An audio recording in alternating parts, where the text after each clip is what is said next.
Compañeros, buenos días.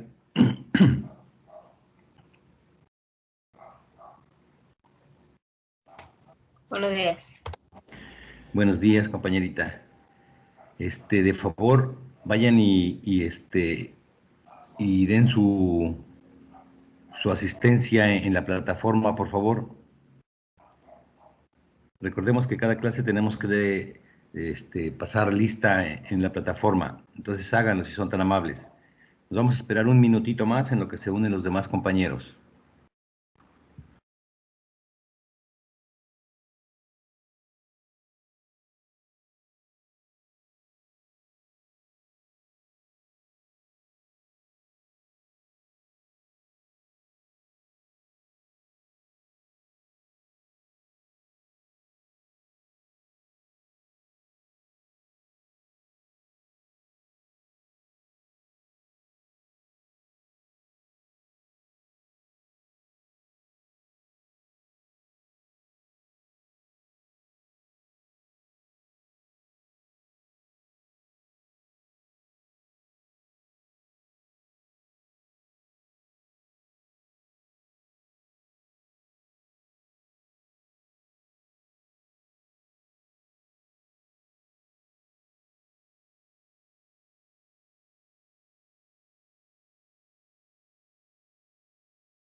Muy bien, compañeros, muy buenos días. Vamos a iniciar nuestra clase del día de hoy. Pero estábamos viendo lo que son los ingresos. Vamos a recordar lo que nos dice el artículo 16 de la Ley del Impuesto sobre la Renta. Dice, las personas morales residentes en el país, incluida la asociación en participación, acumularán la totalidad de los ingresos en efectivo, en bienes, en servicio, en crédito o de cualquier otro tipo que obtengan en el ejercicio, inclusive los provenientes de sus establecimientos en el extranjero. El ajuste anual por inflación acumulable es el ingreso que obtienen los contribuyentes por la disminución real de sus deudas. Bien, en este artículo, la ley nos habla de un ajuste anual por inflación acumulable, ¿verdad? El cual, pues, se determina por la disminución real de sus deudas. Quiere decir que es un ingreso, ¿verdad? Que en ningún momento vendemos algo, que en ningún momento recibimos dinero, ni nada, ¿verdad? Entonces vamos a ver lo que nos dice la ley. Y me parece que habíamos dejado una tarea, ¿verdad? Al respecto. La ley del impuesto sobre la renta nos habla del ajuste por inflación. En el título 2, capítulo 3, artículo 44 de la ley del impuesto sobre la renta, nos comienza a hablar de este ajuste anual por inflación. A ver, por favor, Miroslava Rosas, ¿eres tan amable de leernos tu tarea, de favor? Artículo 44 de la ley del impuesto sobre la renta. Sí, profe. Bien. Artículo 44. Las Sí. personas morales determinarán al cierre de cada ejercicio el ajuste anual por inflación como sigue. 1. Determinarán el saldo anual de sus deudas y el saldo promedio anual de sus créditos. El saldo promedio anual de los créditos o deudas será la suma de los saldos al último día de cada uno de los meses del ejercicio, dividida entre el número de meses del ejercicio. No se incluirán en el saldo del último día de cada mes los intereses que se devenguen en el mes. 2. Cuando el sueldo promedio anual de las deudas sea mayor que el saldo promedio anual de los créditos, la diferencia se multiplicará por el factor de ajuste anual y el resultado será el ajuste anual por inflación acumulable. Cuando el saldo promedio anual de los créditos sea mayor que el saldo promedio anual de las deudas, la diferencia se multiplicará por el factor de ajuste anual y el resultado será el ajuste anual por inflación deducible. 3. El factor de ajuste anual será el que se obtenga de restar la unidad al cociente que se obtenga de dividir el índice nacional de precios al consumidor del último mes del ejercicio de que se trate entre el citado índice del último mes del ejercicio inmediato anterior. Cuando el ejercicio sea menor de 12 meses, el factor de ajuste anual será el que se obtenga de restar la unidad al cociente que se obtenga de dividir el INPC del último mes del ejercicio de que se trate entre el citado índice del mes inmediato anterior al del primer mes del ejercicio de que se trate. Los créditos y las deudas en moneda extranjera se evaluarán a la paridad existente al primer día del mes. Muy bien, compañera. Muchas gracias. Ahora, si ustedes se dan cuenta, en este artículo 44, primero, antes que nada, la ley del impuesto sobre la renta nos dice cómo determinarlo, ¿verdad? Cómo determinar este ajuste. Inicialmente nos dice que que las personas morales, ¿verdad? Las personas morales exclusivamente. Aquí las personas físicas no entran, ¿verdad? Entonces dice, las personas morales tienen que determinar al final del ejercicio el ajuste anual por inflación. O sea, al terminar, ¿verdad? Cuando se termina el ejercicio, se determina el ajuste anual por inflación. Entonces es muy importante que nosotros lo sepamos determinar, ¿verdad? Porque a donde vayamos a trabajar como contadores, tendremos que hacer este ajuste anual por inflación. Y entonces nos dice, ¿verdad? Determinarán el saldo promedio anual de sus deudas y el saldo promedio anual de sus créditos.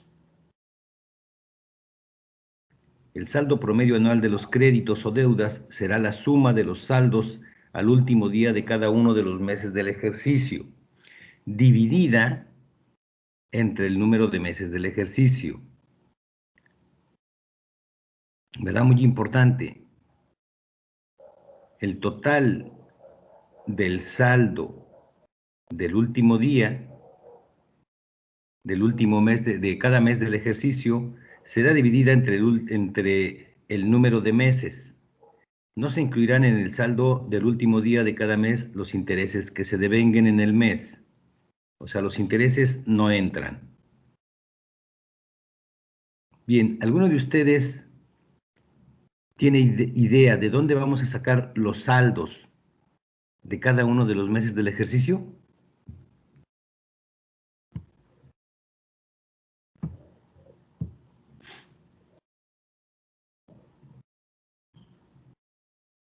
Compañeros, ¿tenemos idea de dónde vamos a sacar el saldo de cada mes del ejercicio?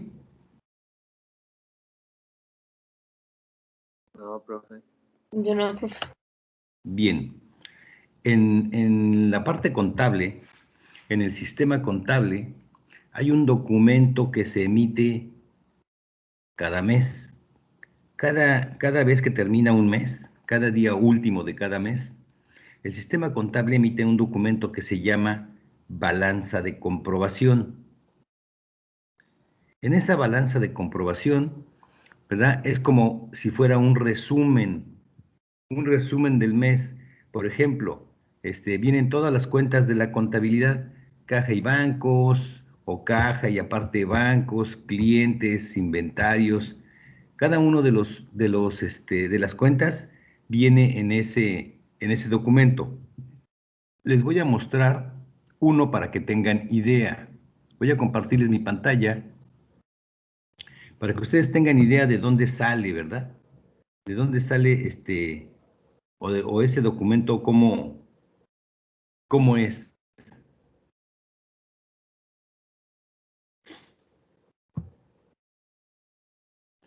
Bien, espero que ya tengan mi presentación en su pantalla. Coméntenme, por favor. Sí, profe. Muy bien.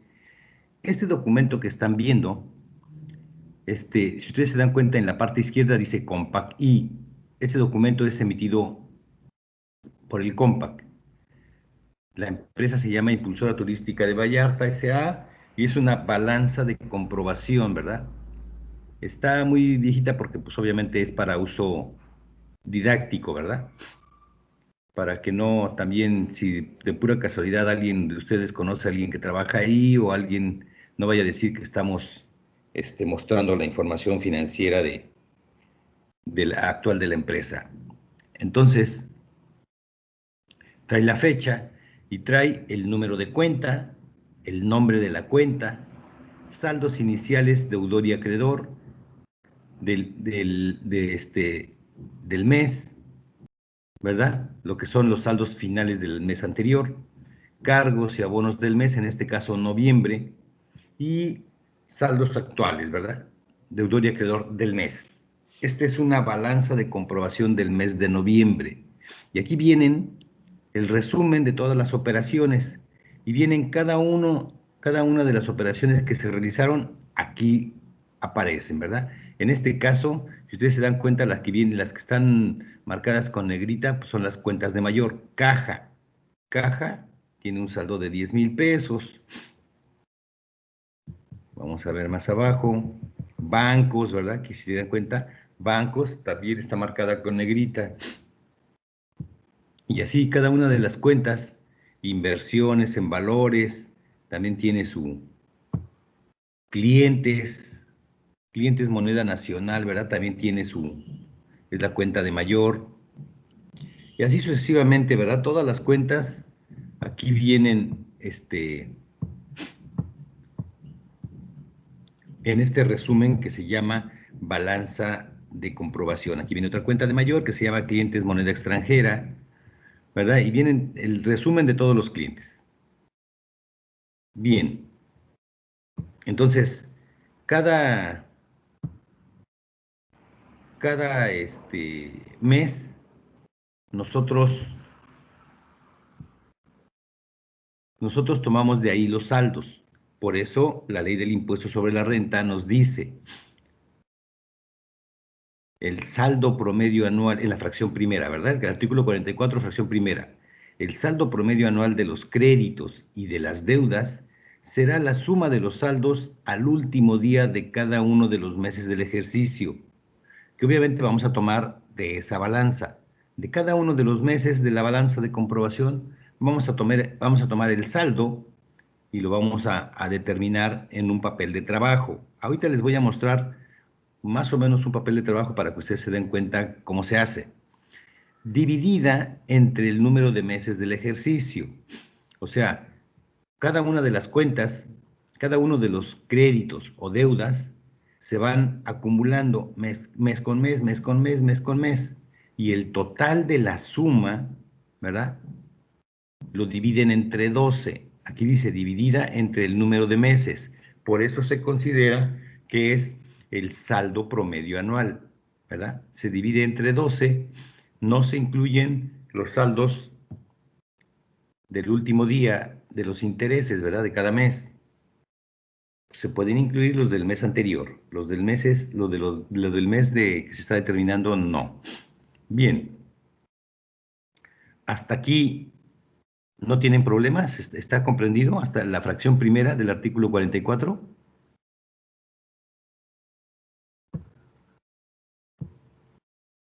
Compañeros, Pues con la práctica espero se aclare más, profe.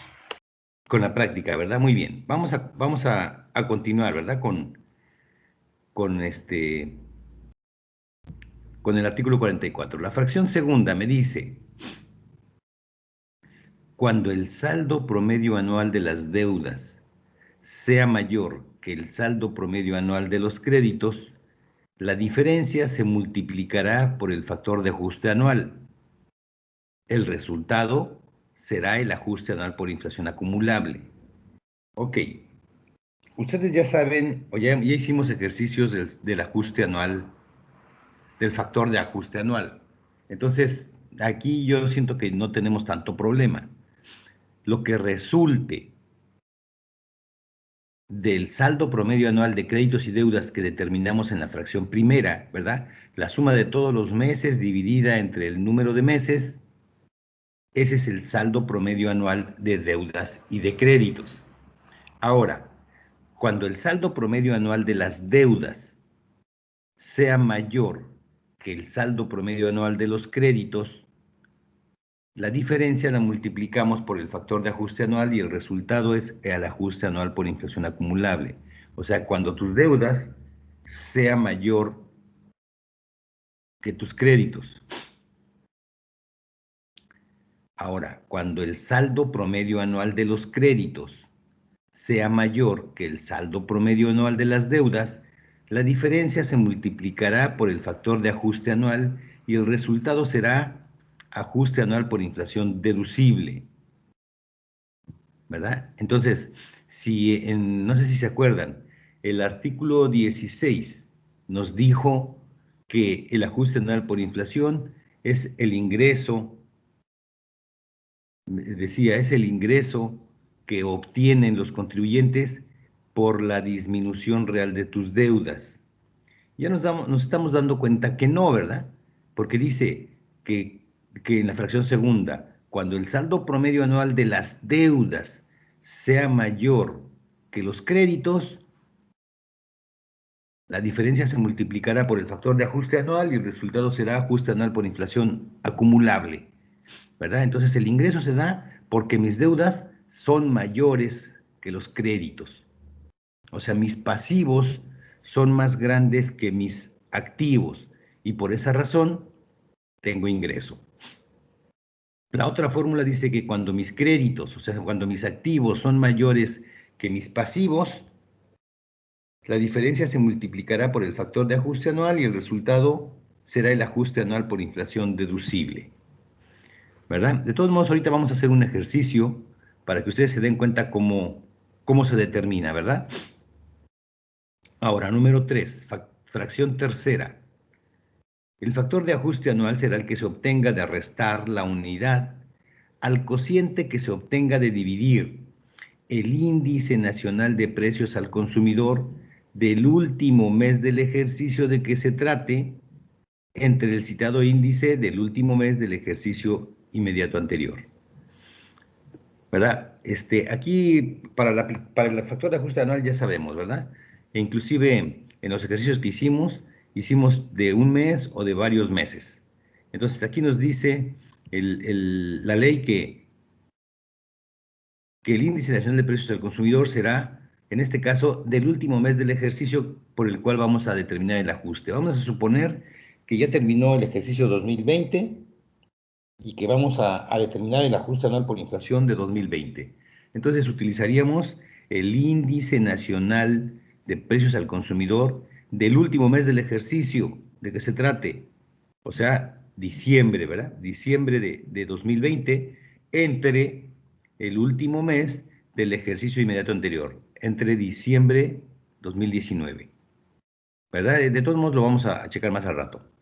Cuando el ejercicio sea menor de 12 meses, el factor de ajuste anual será el que se obtenga de restar la unidad al cociente que se obtenga de dividir el índice nacional de precios al consumidor del último mes del ejercicio de que se trate en el citado índice entre el índice nacional de precios al consumidor del mes inmediato anterior al del primer mes del ejercicio de que se trate, ¿verdad? Entonces aquí nos habla de que si el ajuste que el ajuste anual por inflación que vamos a determinar es del primer año, ¿verdad? Del primer año, todas las empresas del primer año normalmente no tienen un ejercicio de 12 meses. Entonces, aquí nos establece, ¿verdad?, cómo se va a calcular el primer año de operaciones de la empresa. Normalmente es diciembre entre el mes anterior al primer mes del ejercicio. Y si el primer mes del ejercicio, por ejemplo, fue julio, pues se tomará el mes de junio, ¿verdad? El mes anterior al primer mes del ejercicio de que se trate. Bien, los créditos y las deudas en moneda extranjera se evaluarán a la paridad existente al primer día del mes. Muy bien. Entonces ya leímos el artículo 44, ¿verdad?, de la ley. Ahora nos toca o va el artículo 45. A ver, por favor, Omar Alejandro, de favor léenos el artículo 45 de la ley del impuesto sobre la renta, en lo que tienes en tu tarea. Ok. Para los efectos de este artículo, se considera crédito el derecho que tiene una persona acreedora a recibir de otra deudora una cantidad en numerario, entre otros. Los derechos de crédito que adquieren las empresas de factoraje financiero, las inversiones en acciones de fondos de inversión en instrumentos de deuda y las operaciones financieras derivadas señaladas en la fracción novena del artículo 20 de esta ley. ¿Le sigo? Sí, por favor. Okay. No se consideran créditos, 1, los que sean cargos de personas físicas y no provengan de sus actividades empresariales, que sean a la vista a plazo menor de un mes o a plazo mayor si se cobran antes del mes. Si se considera que son a plazo mayor de un mes, si el cobro se efectúa después de 30 días naturales contados a partir de aquel en que se concertó el crédito. Muy bien, hasta ahí, compañero. Okay. Gracias. Entonces, la ley del impuesto sobre la renta, artículo 45, nos establece, ¿verdad?, que los créditos, dice, los créditos son el derecho que tiene una persona acreedora a recibir de otra deudora una cantidad en numerario, ¿verdad? O sea, todo lo que un deudor le deba a un acreedor. Ah, pero dice, bueno, no todos entonces, ¿verdad? No todos, porque en la fracción primera nos establece que no son créditos los que sean a cargo de personas físicas y no provengan de sus actividades empresariales, cuando sean a la vista a plazo menor de un mes o a plazo mayor si se cobran antes del mes, ¿verdad? Entonces, aquí ya nos está poniendo un límite, ¿verdad? No quiero que consideres como crédito todos los que sean a cargo de personas físicas y cuando no provengan de sus actividades empresariales.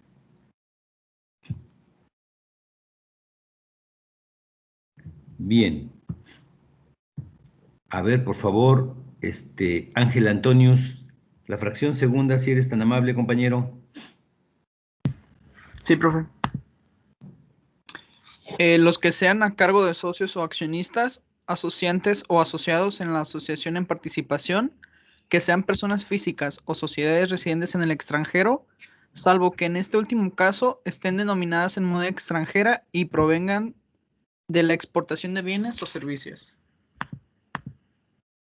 Tampoco se consideran créditos los que la fiduciaria tenga a su favor con sus fideicomitentes o fideicomisarios en el fideicomiso por el que se realicen actividades empresariales, que sean personas físicas o sociedades residentes en el extranjero, salvo que en este último caso estén denominadas en moneda extranjera y provengan de la exportación de bienes o servicios. No será aplicable lo dispuesto en esta fracción, tratándose de créditos otorgados por las uniones de crédito a cargo de sus socios o accionistas, que operen únicamente con sus socios o accionistas. Hasta ahí, compañero. Muchas gracias.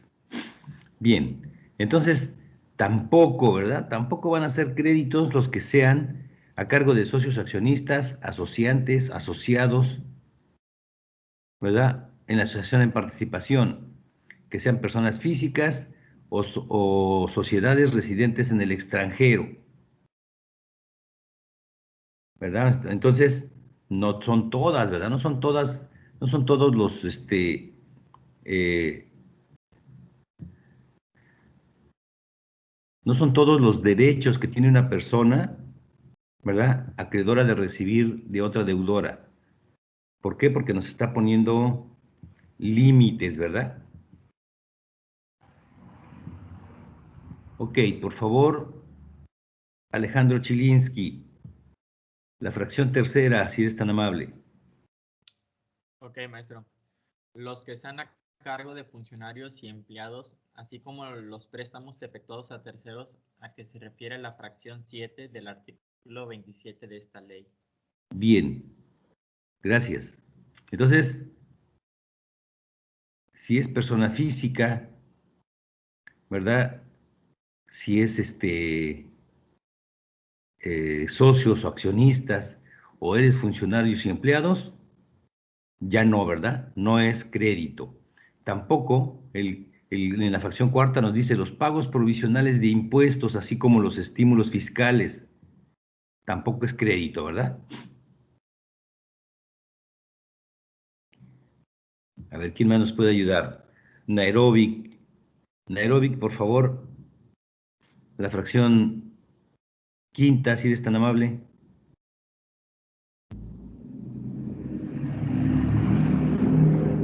Sí, profe. Cualquier ingreso cuya acumulación esté condicionada a su percepción efectiva. Lo dispuesto en esta fracción no es aplicable a los ingresos derivados de los contratos de arrendamiento financiero, por los que se ejerza la opción prevista en el artículo 17, fracción 3 de esta ley. Ok, gracias. Entonces tampoco, ¿verdad? Si tú vas a tener haces un contrato, en este caso nos habla del arrendamiento financiero, ¿verdad? Si tienes un contrato que estás pagando y pagando, pero ese contrato te condiciona a que pues tengas que pagarlo cada mes, tampoco es este crédito, ¿verdad?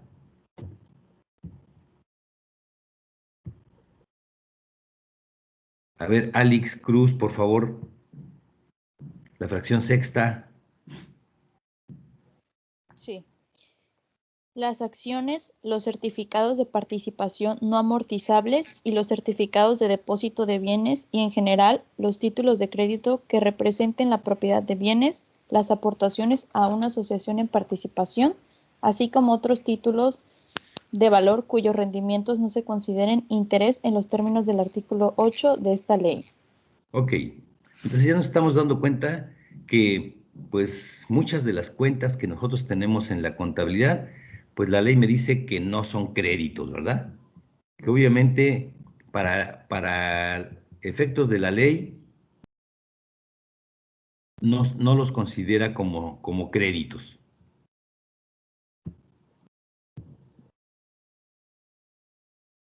A ver, compañera, Marta, la fracción 7, por favor. El efectivo en caja. Sí, adelante, por favor.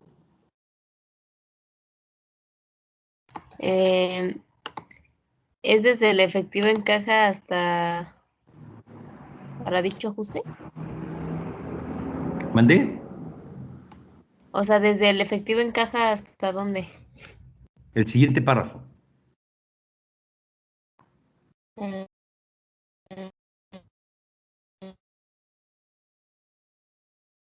ok, bueno. Sobre los mismos se considerarán como créditos para efectos de este artículo, a partir de la fecha en la que los correspondientes se acumulen y hasta la fecha en la que se cobren en efectivo en, en servicio o hasta la fecha de su cancelación por incobrables. Ok. Bien, entonces tampoco, ¿verdad? Si nos damos cuenta que la mayoría de las cuentas que nosotros tenemos, pues la ley nos dice que no, ¿verdad? Que no son créditos.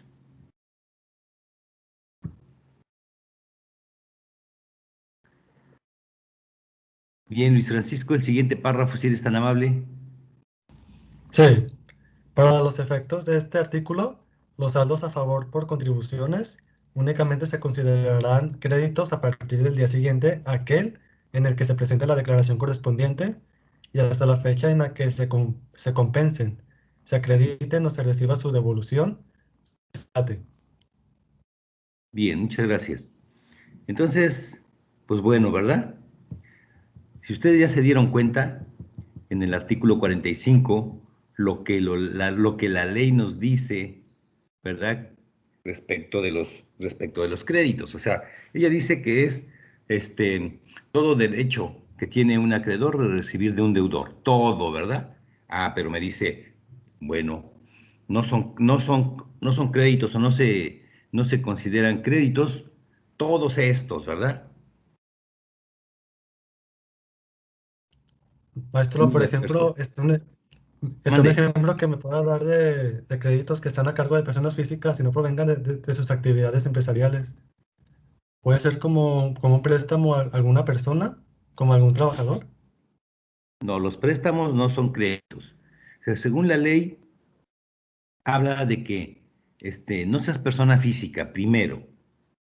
Ah, pero si eres persona física, siempre y cuando esa cuenta sea por las actividades empresariales de la empresa. O sea, que sea un cliente de la empresa que normalmente me esté comprando y me deba. Esa es Sí. una cuenta que sí es crédito, que sea una persona física, pero que sea mi cliente y que me deba. Pero si es una persona física la cual me debe por otras razones, no entra, ¿verdad? Vamos a suponer que yo le venda un activo fijo, un automóvil, y me deba por el automóvil. Esa no, porque no es, ¿verdad? Es porque es, además de ser una persona física, me debe, pero no por las operaciones normales de la empresa, por la actividad primordial.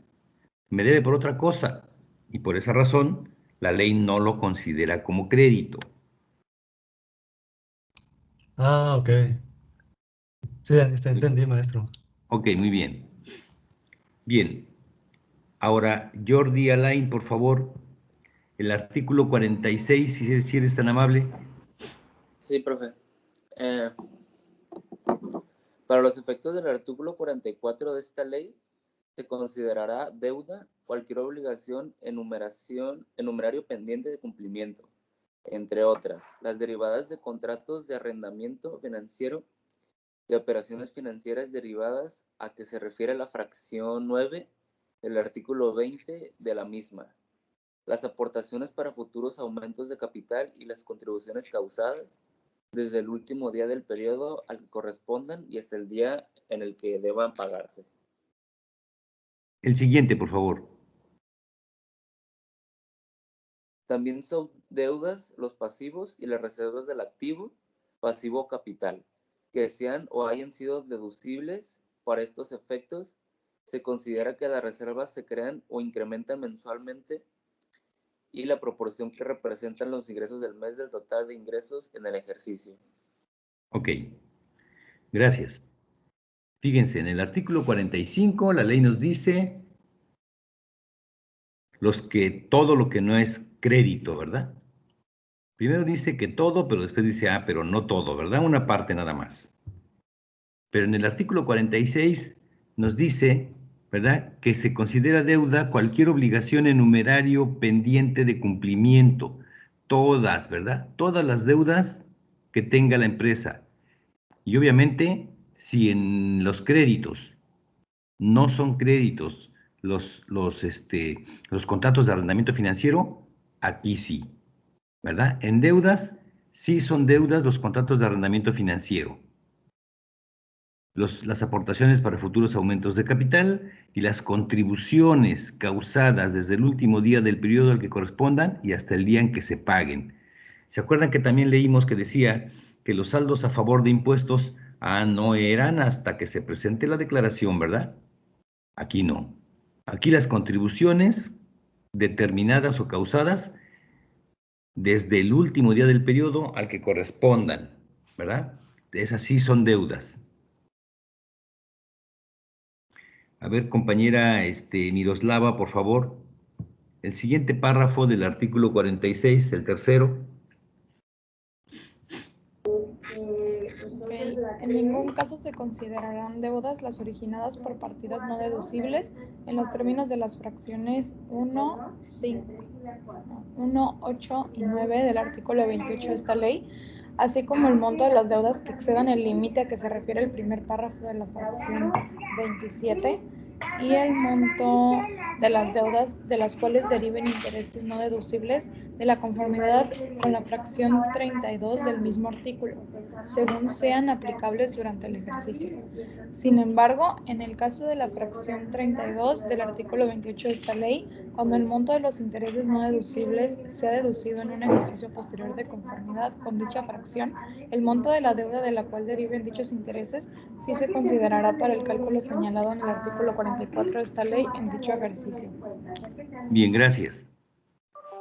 Bien, es importante que nosotros consideremos este artículo, ¿verdad? Porque aquí la verdad es que todas las deudas entran, ¿verdad? Inclusive nos están diciendo que no van a considerarse como deudas las partidas no deducibles. Las partidas no deducibles ni siquiera entran en la contabilidad, ¿verdad? Y los intereses tampoco. Ya vimos que los intereses a favor no son, y aquí los intereses a cargo sí son, ¿verdad? Siempre y cuando, ¿verdad? Más adelante en los ingresos vimos que los intereses por mora, ¿verdad? Los intereses moratorios, y aquí nos está hablando de eso, ¿verdad? Solo los intereses moratorios que la ley diga que sí. Entonces, pues bueno. Ok, yo les voy a leer lo siguiente, ¿verdad? Que es ya lo último del artículo, que dice que para los efectos del artículo 44 de esta ley, se considera que se contraen deudas por la adquisición de bienes y servicios, por la obtención del uso o goce temporal de bienes o por capitales tomados en préstamo, cuando se dé cualquiera de los supuestos siguientes. Número 1.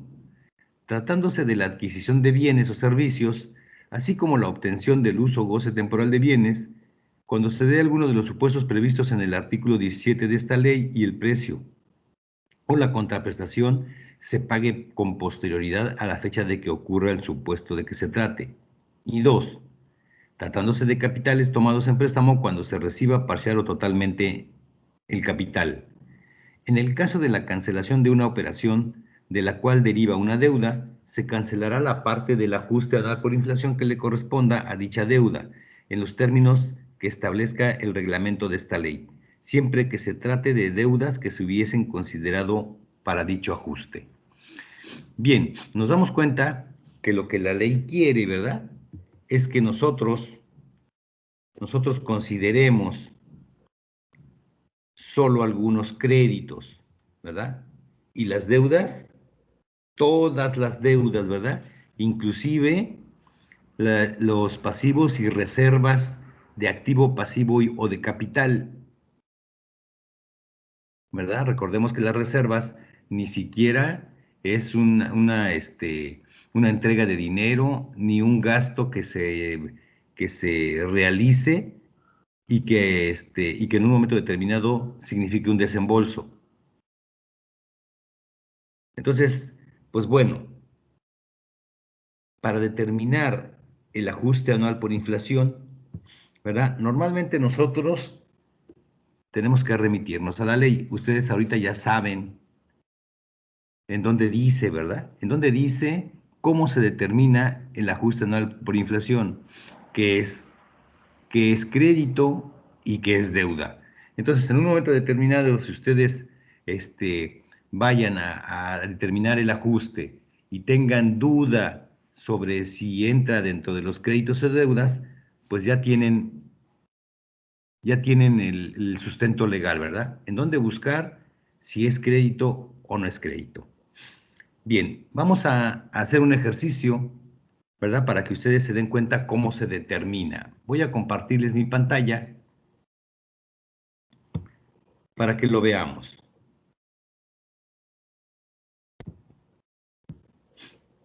Bien, espero que ya tengan en su pantalla mi presentación. Coméntenme de favor. Sí, profe. Muy bien. Tenemos la empresa Rosas Azules S.A.D.C.B. y vamos a elaborar un papel de trabajo para determinar el ajuste anual por inflación, ¿verdad?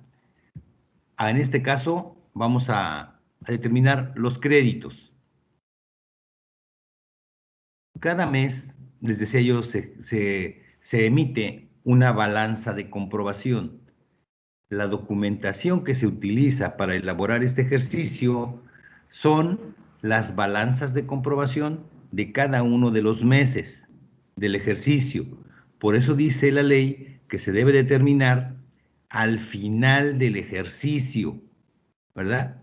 Terminando el ejercicio, digamos ahí más o menos del día 5 o 7 de enero, ¿verdad? En el que ya estamos haciendo el cierre del mes de diciembre, se debe de comenzar a elaborar este papel de trabajo. A menos que, bueno, seamos nosotros muy previsores y mes con mes lo vayamos haciendo. Entonces, en el mes de enero, la empresa Rosas Azules tuvo estos saldos, ¿verdad? En bancos, inversiones, clientes, documentos por cobrar, y impuestos a favor y la suma del mes. Entonces, eso tuvo en enero, en febrero, en marzo, en abril.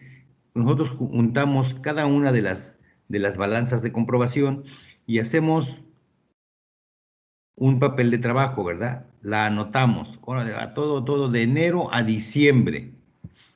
Ponemos todos los saldos y hacemos una suma, ¿verdad? Hacemos una suma para sacar un total de créditos del ejercicio.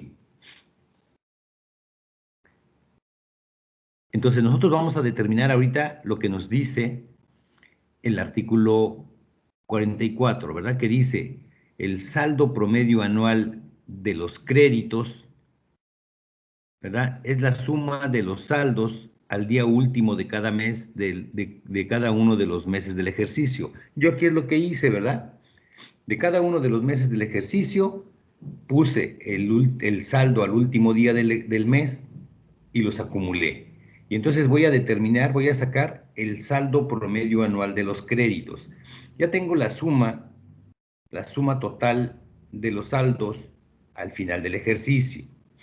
Y entonces la ley me dice, ¿verdad?, que tengo que determinar un saldo promedio. Profe, un saldo promedio anual. Mande. ¿qué son los impuestos a favor? Los impuestos a favor son, por ejemplo, los pagos, por ejemplo, de IVA. Si tú en tu determinación del impuesto sale que tienes más IVA acreditable que IVA trasladado, tienes IVA a favor. Entonces, tú determinas que tienes IVA a favor y lo registras en una cuenta de activo que se llama impuestos a favor.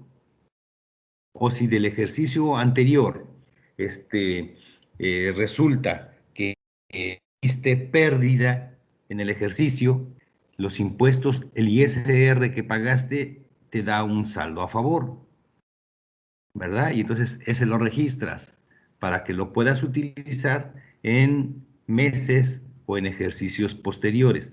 Si sales a cargo en el mes de enero, febrero, marzo, ahí puedes aplicar ese saldo a favor de impuesto que traes. ¿Sí? Ya sea que hayamos pagado en exceso o que en la determinación del impuesto, pues haya salido que pagamos o que se pagó y que salió con saldo a favor en el ejercicio, y entonces lo registramos en una cuenta de activo circulante, ¿verdad? Que así se llama, impuestos a favor. ¿Sí te quedó claro, compañera? Sí, profe. Muy bien. Entonces tenemos un saldo al final del ejercicio de 7.472.301. Y nos dice, ¿verdad?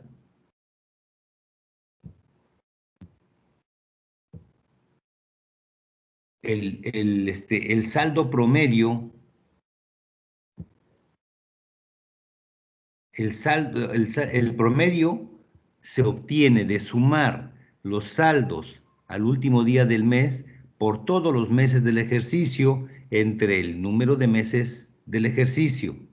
Entonces lo llevamos a la fórmula, ¿verdad? Lo convertimos en una fórmula y nos dice el promedio anual de los créditos es igual a la suma de los saldos al último día del mes por todos los meses del ejercicio entre el número de meses del ejercicio. Y lo vamos a sustituir, ¿verdad? Y dice que el promedio anual de los créditos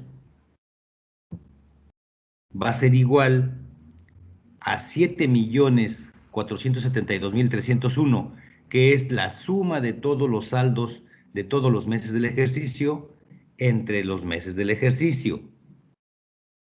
Si no entienden o tienen duda, de favor pregunten. Profe, yo no entiendo bien la cuenta de inversiones. La cuenta de inversiones.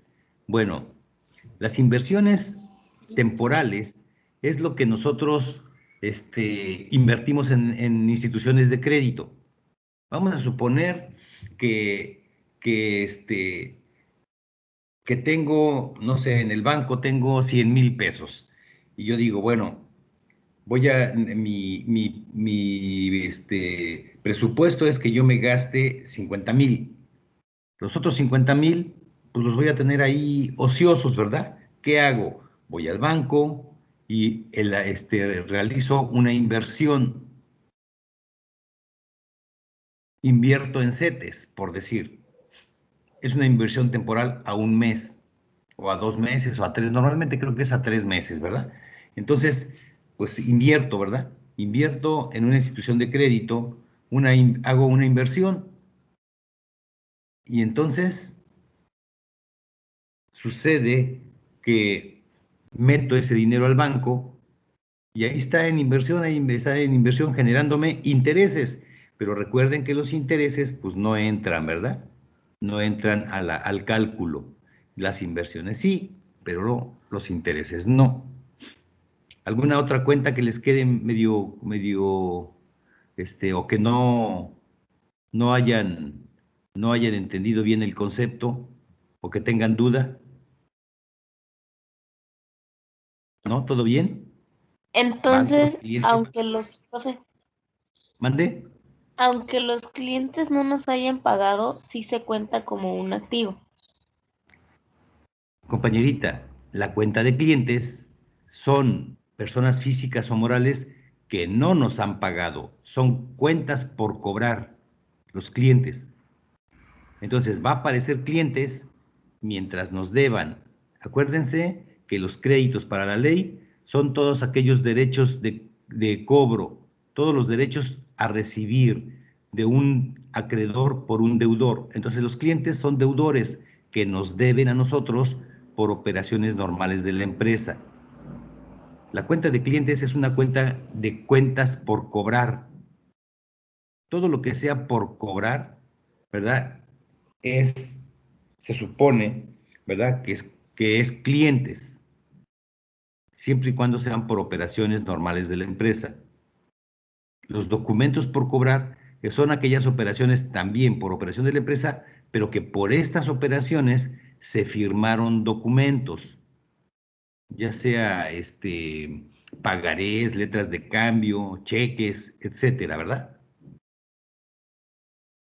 ¿Sí? ¿Sí quedó claro, compañeros? Quedó. Bien, si tienen alguna otra duda, con confianza pregunten, ¿eh? Entonces, todas las cuentas por cobrar por operaciones de la empresa sí entran, ¿verdad? Lo que tengamos nosotros en bancos, lo que tengamos en inversiones, excepto las inversiones en acciones. Nosotros también, la empresa puede tener, por ejemplo, puede comprar, no sé, ya ven que, por ejemplo, Bimbo es dueño de Tía Rosa. Entonces, Bimbo invirtió en acciones de Tía Rosa o de Barcel, ¿verdad? Y entonces, aquí tendríamos una cuenta que se llamara inversiones en acciones. Pero si ustedes se acuerdan de la lectura de la ley, las inversiones en acciones pues no entran, ¿verdad? No entran en el cálculo, por eso no aparecen aquí. Aquí únicamente las que la ley nos dice que pueden entrar al cálculo. ¿Sale? Entonces, ya que tenemos el total de los créditos en el año, realizamos el cálculo, ¿verdad? Para poder sacar o determinar el saldo promedio anual, lo que nosotros hacemos dice, el promedio se obtiene de sumar los saldos al último día del mes por todos los meses del ejercicio entre el número de meses del ejercicio. Lo convertimos en una fórmula y dice el promedio anual de los créditos se obtiene, ¿verdad? Por la suma de los saldos al último día de todos los meses del ejercicio entre el número de meses del ejercicio. En este caso, el promedio anual de los créditos sería los 7.472.301 entre 12, ¿verdad? Esta sería la fórmula para poder determinar el saldo promedio anual de créditos. Y entonces la operación nos da que el promedio anual de los créditos, en este caso, ¿verdad? Sería de 622.692. Este es el saldo promedio anual de los créditos. A ver, vamos a ponerle aquí.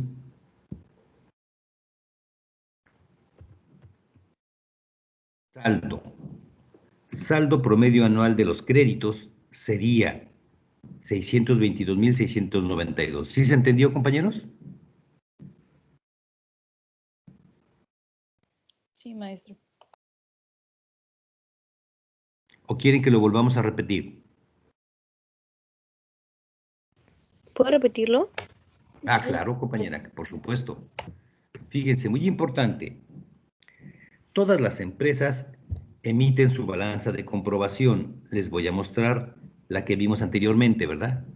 Aquí se encuentra la balanza de comprobación de una empresa, que les decía yo, la balanza de comprobación se emite mes con mes, al final del mes, ¿verdad? Y entonces genera, de aquí nosotros sacamos el saldo de caja, bancos, están todas las cuentas de la contabilidad, bancos, inversiones. Esta cuenta de inversiones, aquí sí, esta es inversiones, tanto en bancos, en casas de bancos, etcétera, ¿verdad? Clientes. Aquí vienen todas las cuentas de la contabilidad. Déjenme ver otra de mayor. Clientes en moneda extranjera.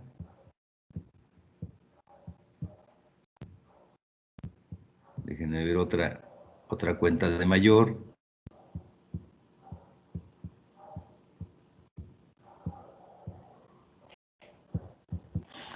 Aquí está reserva para cuentas incobrables, ¿verdad? Intereses, intercompañías, etcétera. Esta es una balanza de comprobación. Entonces, de aquí yo voy a tomar los saldos que tengo aquí acumulados, ¿verdad? De ahí saqué estos saldos mes con mes. Solo que si la balanza tenía caja, yo no puedo meter caja porque la ley me dice que el efectivo en caja no entra, ¿verdad? Entonces, yo tengo que poner en el papel de trabajo para la determinación del ajuste solo lo que la ley me establece. Bien, ya que acumulé mes con mes todos los importes de mis créditos, hago una suma total, en este caso, mes con mes, hice la suma y luego pues sumé todos los meses, ¿verdad? Y me da una cantidad de 7.472.301. Este sería la suma total. Si recordamos lo que nos dice la ley, a ver, vámonos a la ley del impuesto sobre la renta. En el artículo 44 nos dice, ¿verdad? A ver, aquí está, ¿verdad? Ajuste por inflación. Dice, se debe, número 1, fracción primera del artículo 44, se determinará el saldo promedio anual de deudas y créditos. El saldo promedio anual de los créditos o de las deudas será la suma de los saldos al último día de cada uno de los meses del ejercicio, dividida entre el número de meses del ejercicio. ¿Verdad? ¿Qué es lo que estamos haciendo nosotros ahorita? Si nos damos nosotros al papel de trabajo, ¿verdad? Dice, el promedio anual de los créditos o deudas es la suma de los saldos al último día de todos los meses del ejercicio entre el número de meses del ejercicio, ¿verdad? Y es lo que vamos a hacer nada más. Vamos a meter, para determinar el promedio anual de los créditos, nosotros determinamos que es la suma de los saldos al último día del mes por todos los meses del ejercicio entre el número de meses del ejercicio, que es lo que nos dijo la ley, ¿verdad? Vamos a determinar el saldo promedio anual de los créditos. Entonces, si ya tengo yo el total, lo que tengo que hacer es sacar un promedio, ¿verdad? Un promedio por mes. ¿Cómo saco el promedio por mes? Dividiendo mi total entre el número de meses, que es lo que es la fórmula que está aquí abajito. Y después la sustituimos.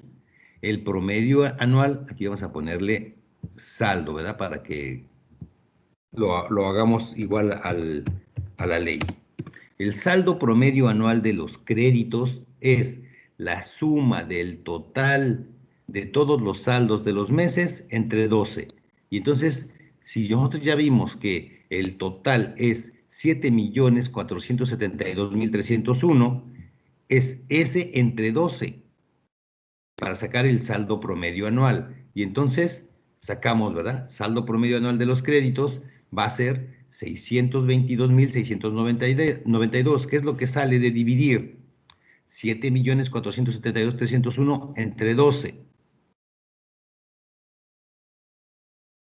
¿Sí? ¿Se entendió mejor? Sí. Bien. Ya que determinamos el saldo promedio anual de los créditos, ahora vamos a determinar el saldo promedio anual de las deudas. Y entonces, de la misma manera que determinamos el saldo promedio anual de los créditos, igualmente hacemos un papel de trabajo para determinar el ajuste anual por inflación, ¿verdad? Para determinar el saldo promedio anual de mis deudas. Y entonces, si ustedes se dan cuenta, yo aquí tengo igual de la misma balanza de comprobación, saco los saldos de proveedores, acreedores, documentos por pagar, crédito refaccionario, impuestos por pagar. Y si aquí tuviera yo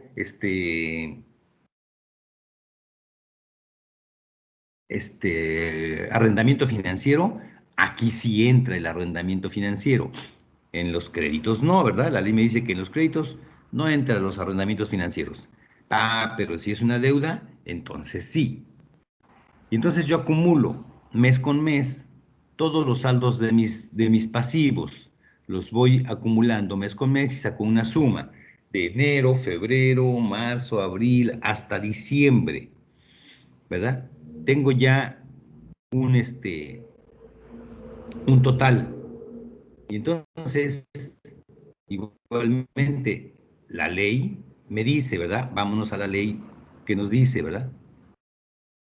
Bueno, es lo mismo, ¿verdad? El saldo promedio anual de los créditos o deudas será la suma de los saldos al último día de cada uno de los meses del ejercicio, dividida entre el número de meses del ejercicio. Y entonces, eso es lo que hago yo, ¿verdad? El promedio se obtiene de dividir la suma de los saldos al último día de los meses entre el número de meses. Lo sustituyo en la fórmula, ¿verdad? Lo sustituyo en la fórmula y vamos a ponerle aquí saldo, ¿verdad? El saldo promedio anual de las deudas se obtiene dividiendo la suma de los saldos al último día del mes por todos los meses del ejercicio entre el número de meses del ejercicio. ¿Qué hago? Sustituyo, ¿verdad? Vamos a poner el saldo promedio anual. El saldo promedio anual de las deudas es igual a 9.460.803, que es el total que yo sumé de todas mis deudas entre el número de meses del ejercicio, que en este caso son 12, ¿verdad? De enero a diciembre son 12 meses. Entonces, lo divido entre 12. Y el saldo promedio anual de mis deudas, vamos a copiarlo también, el saldo promedio anual de las deudas, en este caso me sale que es 788.400.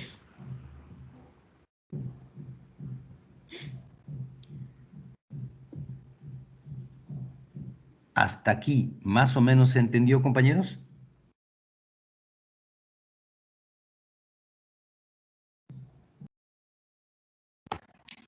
Sí, profe. Sí. Bien. ¿Puede mostrar otra vez la tabla?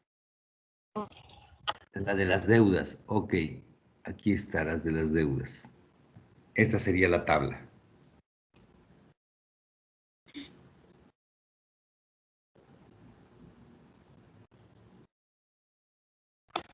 ¿Qué es el crédito refraccionario, dijo? Crédito refraccionario es como si fuera un préstamo. Haz de cuenta que tú vas a una empresa, aunque que vende maquinaria, ¿verdad? O que vende automóviles o herramientas. Y tú le dices, ¿sabes qué? Que quiero un crédito, pero no me des dinero. Dame las herramientas. O te voy a comprar una máquina, ¿verdad? Una maquinaria. Y entonces él te da un crédito por la máquina, te entrega la máquina y tú cada mes le vas pagando, cada mes le vas pagando. El crédito refraccionario es como un préstamo que te hace un banco, pero el banco te entrega dinero. Estas empresas, ¿verdad?, te dan la maquinaria o lo que tú necesites. Un automóvil, una camioneta, herramienta para trabajar o maquinaria, dependiendo de lo que necesites, ¿verdad? Te rentan inclusive mobiliario y equipo de cómputo, lo que tú necesites, ¿verdad?, en tu empresa. Esos son los créditos refraccionarios. Ya sea venta o renta.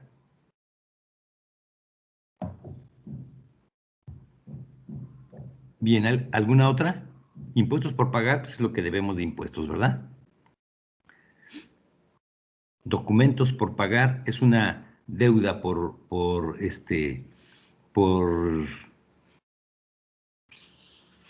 mercancías o por bienes, pero que están documentados, que firmamos pagarés, letras de cambio, cheques firmados, ¿verdad?, anticipados. La cuenta de proveedores, obviamente, pues es la cuenta que se le debe a los que me proveen mercancías exclusivamente. Acreedores diversos son aquellos proveedores que me proveen, pero no me proveen mercancía, me proveen cualquier otro bien o servicio, como por ejemplo automóviles, la publicidad, el agua, la luz, el teléfono, todos los servicios que no son mercancía, ¿verdad? Esa es la diferencia entre proveedores y acreedores. Proveedores únicamente, ¿verdad?, me venden mercancía, únicamente mercancía la cual utilizo para vender. Y los acreedores diversos no. Los acreedores diversos son, pues, todos aquellos que me proveen de artículos para la empresa y de servicios. Y les comentaba yo, teléfono, agua, luz, internet, papelería, automóviles, mobiliario y equipo de cómputo, todo a crédito, ¿verdad? Y entonces yo les debo a esos acreedores.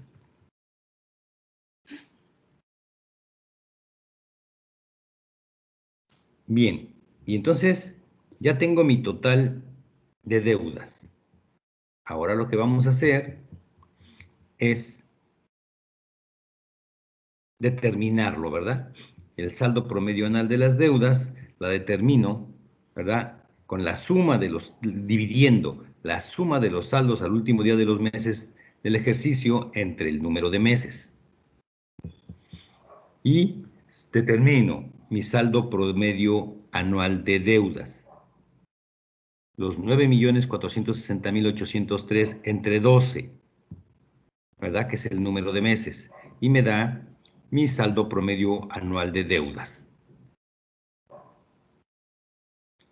Bien, ya lo determinamos, ¿verdad? Ya sabemos cuál es mi saldo promedio anual de deudas y cuál es mi saldo promedio anual de créditos. Entonces ahora tenemos que determinar si este saldo promedio anual es acumulable o es deducible, ¿verdad? Vámonos nuevamente a lo que nos dice la ley, ¿verdad? Y la ley en la fracción segunda del artículo 44, lo vamos haciendo conforme a la ley para que ustedes vean de dónde sale, ¿verdad? Que no nos los estamos inventando y que no estamos enseñándoles cosas que no son. La ley establece cuál es el procedimiento que se debe de utilizar para estos efectos. La fracción segunda del artículo 44, como ustedes están viendo en la pantalla, dice: cuando el saldo promedio anual de las deudas sea mayor que el saldo promedio anual de los créditos, la diferencia se multiplicará por el factor de ajuste anual y el resultado será ajuste anual por inflación acumulable. Ahora bien, cuando el saldo promedio anual de los créditos sea mayor que el saldo promedio anual de las deudas, la diferencia se multiplicará por el factor de ajuste anual y el resultado será el ajuste anual por inflación deducible. Nosotros, como nos damos cuenta, ¿verdad? Generalmente, todas las empresas, todas obtienen ajuste anual por inflación acumulable, porque siempre las deudas son mayores que los créditos, ¿verdad? Porque entran en el cálculo todas las deudas y solo algunos de los créditos, ¿verdad? Entonces, vamos a determinar la fracción segunda, ¿verdad? La fracción tercera me dice cómo determinar el factor de ajuste, ¿verdad? Y eso ya lo sabemos, que dice que el factor de ajuste anual será el que se obtenga de restar la unidad al cociente que se obtenga de dividir el índice nacional de precios al consumidor del último mes del ejercicio del que se trate entre el citado índice del último mes del ejercicio inmediato anterior. Entonces, vamos a determinar, ¿verdad? Primero, el ajuste, ¿verdad? Para poder saber cómo determinar el saldo promedio anual de las deudas. Ok, vámonos al ajuste. Dice, el cálculo del factor de ajuste anual. La ley nos dice que el índice nacional de precios al consumidor del último mes del ejercicio por el cual se calcula el ajuste entre el índice nacional de precios al consumidor del último mes del ejercicio inmediato anterior por el cual se calcula el ajuste anual por inflación, menos la unidad, ¿verdad? Le restamos la unidad a la división. ¿Sí se entendió aquí la fórmula? Que ya la habíamos visto, ya habíamos hecho ejercicios. Si nosotros estamos calculando, ok, gracias. Si nosotros estamos calculando el factor de ajuste anual, tenemos que determinar primero el factor de ajuste. Y dice, ¿verdad? Que vamos a determinar el ajuste, por ejemplo, vamos a determinar el de 2020, ¿verdad? Que acaba de terminar. Y entonces voy a tomar yo el índice nacional de precios al consumidor del último mes del ejercicio por el que se calcula el ajuste anual por inflación. Y obviamente, en este caso, viene siendo diciembre de 2020.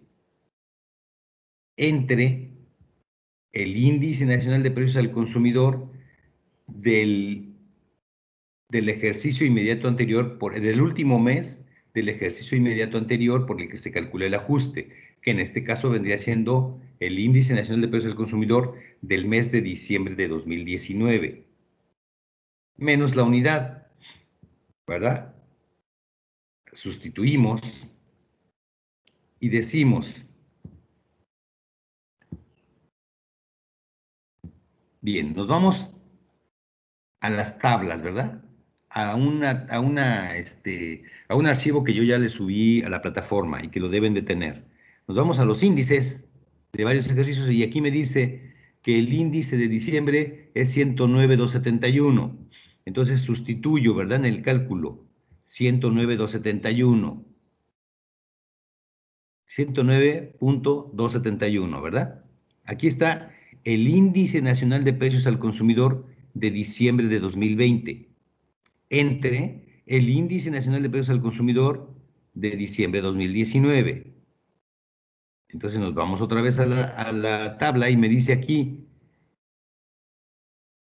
vamos a que lo vean ustedes físicamente, ¿verdad? Dice 2020 aquí y 2019 bajito. Entonces nos vamos al segundo recuadro y decimos diciembre en el segundo recuadro. Como aquí no, yo cuando lo copié no tenía octubre, noviembre y diciembre, por eso se los puse acá. Ahorita ya salieron y aquí están, ¿verdad? Octubre, noviembre y diciembre de 2020. Pero de 2019 aquí está 105.934. Y nos vamos al cálculo, ¿verdad? El índice nacional de precios al consumidor de diciembre de 2019 es 105.934 menos la unidad, menos 1, ¿verdad? Porque dice ahí que hay que restarle la unidad. Bien. Entonces sustituimos. Yo divido 109.271 entre 105.934 y me da 1.0315.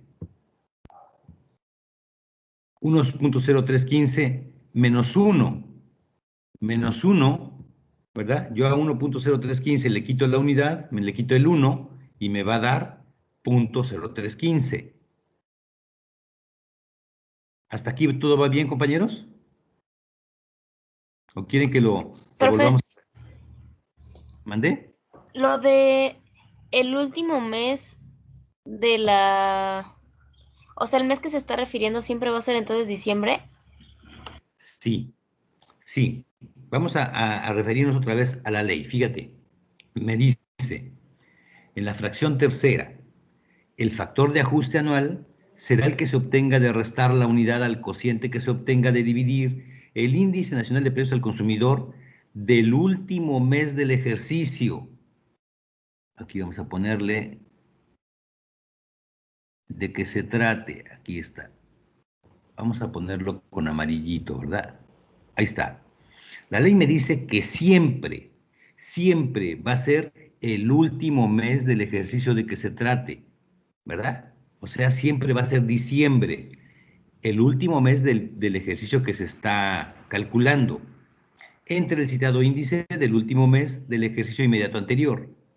Pero aquí no me dice que siempre, porque abajo dice, cuando el ejercicio sea menor de 12 meses, el factor de ajuste anual será el que se obtenga de restar la unidad al cociente que se obtenga de dividir el índice nacional de precios del consumidor del último mes del ejercicio de que se trate entre el citado índice del mes inmediato anterior al del primer mes del ejercicio de que se trate. ¿Verdad? Esto lo vamos a interpretar de la siguiente manera. Vamos a suponer que mi ejercicio haya sido, ¿verdad? Que la empresa comenzó a realizar sus operaciones en, ¿qué les diré? En septiembre, ¿verdad? Entonces mi ejercicio no es de 12 meses, copiarlo. Aquí.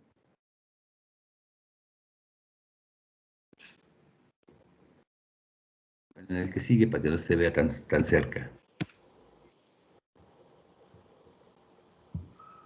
Ok. Entonces, si mi ejercicio comenzó en septiembre, mi ejercicio no es de 12 meses, entonces va a ser diciembre 2020 entre, la ley me dice, entre el citado índice del mes inmediato anterior al del primer mes del ejercicio, ¿verdad? Entonces, si mi ejercicio comenzó en septiembre, este va a ser agosto. Va a ser agosto, déjenme ponerlo con mayúsculas, agosto 2020. ¿Por qué? ¿Por qué va a ser agosto 2020? Ah, porque mi ejercicio comenzó en septiembre y la ley me dice, ¿verdad?, que yo tengo que tomar el índice nacional de precios al consumidor del mes anterior al primer mes de mi ejercicio. Si mi ejercicio comenzó en septiembre, yo tengo que tomar agosto, ¿verdad? Aquí en el cálculo de cada año normal, siempre va a ser diciembre entre diciembre, porque solo una vez mi ejercicio no es de 12 meses, es el de inicio. Bueno, el de inicio y el final, ¿verdad? El último ejercicio de la empresa cuando ya va a cerrar. Pero se supone que si lo estamos calculando, la empresa no va a cerrar. Entonces, el único ejercicio en el que pueda tener menos de 12 meses es cuando inicia operaciones la empresa, cuando se da de alta. Puede iniciar en cualquier mes, inclusive en diciembre, ¿verdad? Y entonces tomaríamos noviembre. Pero en cálculos normales siempre va a ser diciembre, el índice nacional de precios al consumidor de diciembre entre el INPC de diciembre del año anterior. ¿Por qué? Pues porque así me lo establece la ley, ¿verdad? Así me dice la ley que se va a realizar el cálculo. Entonces, el índice va a ser índice de diciembre 2020, que es el año en el que estoy calculando, entre el índice de diciembre de 2019. Lo sustituyo, lo busco en los índices, ¿verdad? Que ya tienen ustedes este archivo en la plataforma, es 109.271 entre 105.934. Y entonces lo sustituyo, ¿verdad? Hago el cálculo, 109.271 entre 105.934 me da 1.0315. Menos 1 me da 0.0315. Entonces ya tengo yo mi factor de ajuste. Esto es lo que voy a ajustar en el importe que voy a determinar. ¿Hasta aquí vamos bien, compañeros?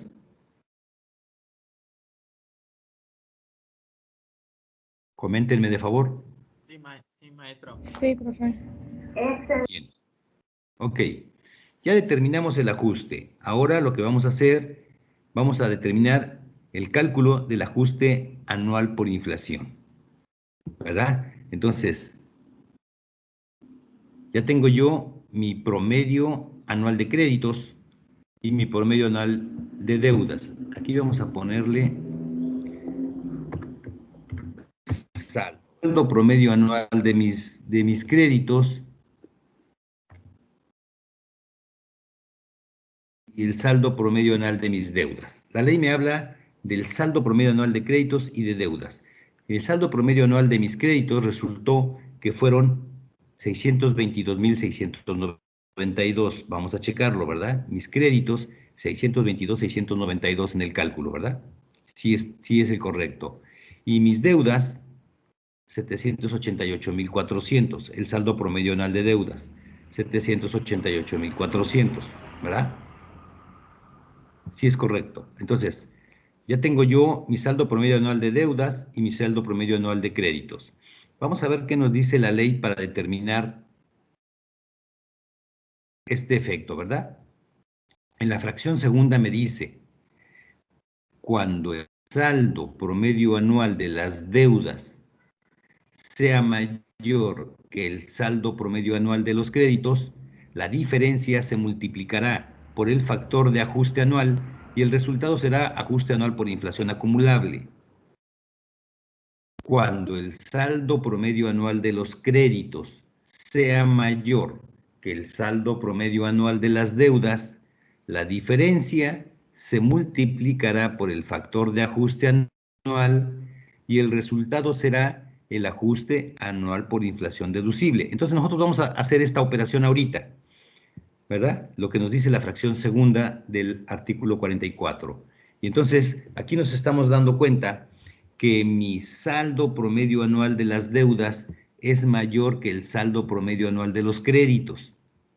Entonces determinamos la diferencia, saldo promedio anual de deudas menos saldo promedio anual de créditos, y ya tengo aquí mi diferencia, ¿verdad?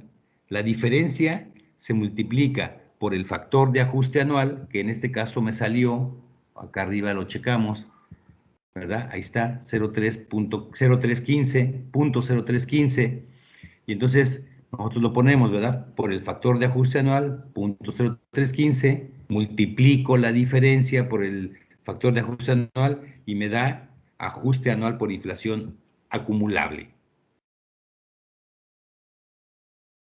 Y dice, este importe es un ingreso acumulable que se deberá de declarar como ingreso gravado para efectos de la ley del impuesto sobre la renta en la declaración anual, ¿verdad? En este caso de 2020, que se deberá de presentar a más tardar el día último del mes de marzo. La ley nos establece que deberá de ser 90 días posteriores al cierre del ejercicio. Entonces 90 días son 3 meses, enero, febrero y marzo, ¿verdad? Sería marzo. ¿Quieren que lo volvamos a repetir? Profe, una duda. Dime. Ya cuando el resultado del ajuste anual por inflación acumulable, ahí lo tenemos que redondear. Sí. ¿No puede tener decimales? Sí, no. Acuérdate que ya la ley también ya lo consideró, y la ley ya no considera centavos. Ahora ya considera pesos. Inclusive en el Código Fiscal de la Federación hay una fracción en la que nos dice, no sé si se acuerdan o no me acuerdo si lo vimos, ¿verdad? Que dice que si el total de lo que vas a pagar de impuestos te sale de la unidad hasta 5, de 1 a 5, tendrás que regresarlo a la decena anterior. Y de 6 hasta 10 tendrás que sumarlo a la decena posterior. Déjamelo, lo buscamos, ¿verdad? Déjame ver donde decía.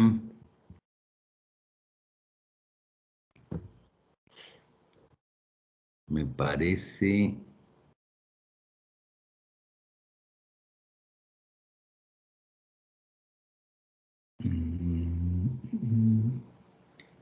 A ver, déjame checar aquí.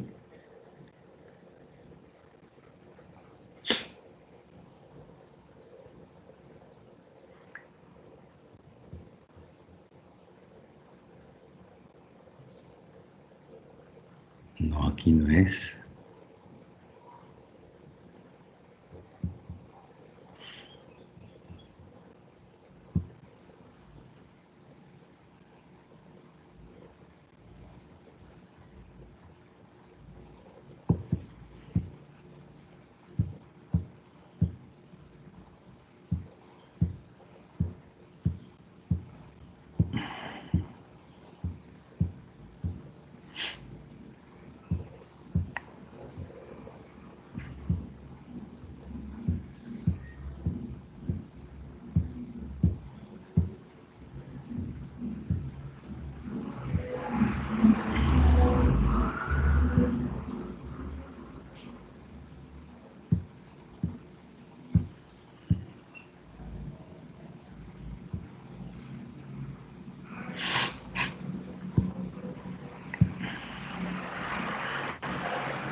No.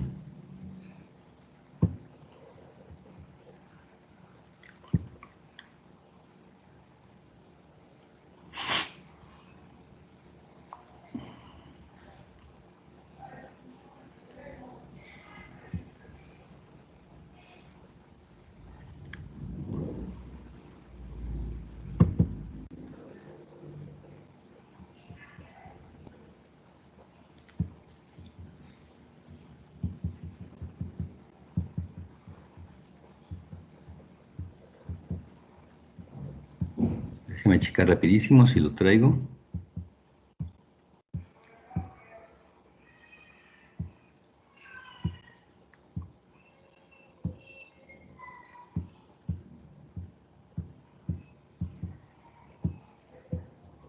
No, creo que no lo tengo aquí.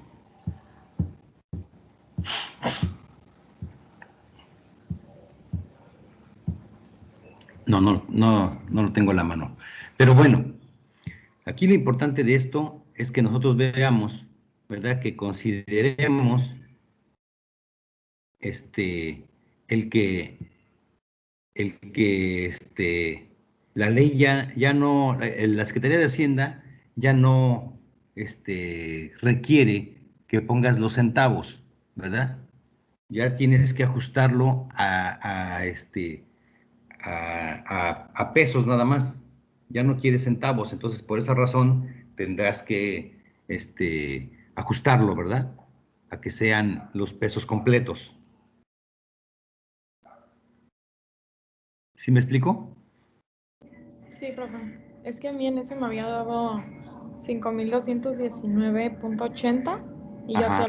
yo así lo había dejado, pero entonces ahí hay que redondearlo Sí, hay que hay que subirlo cerrarlo. a la decena siguiente, ¿verdad?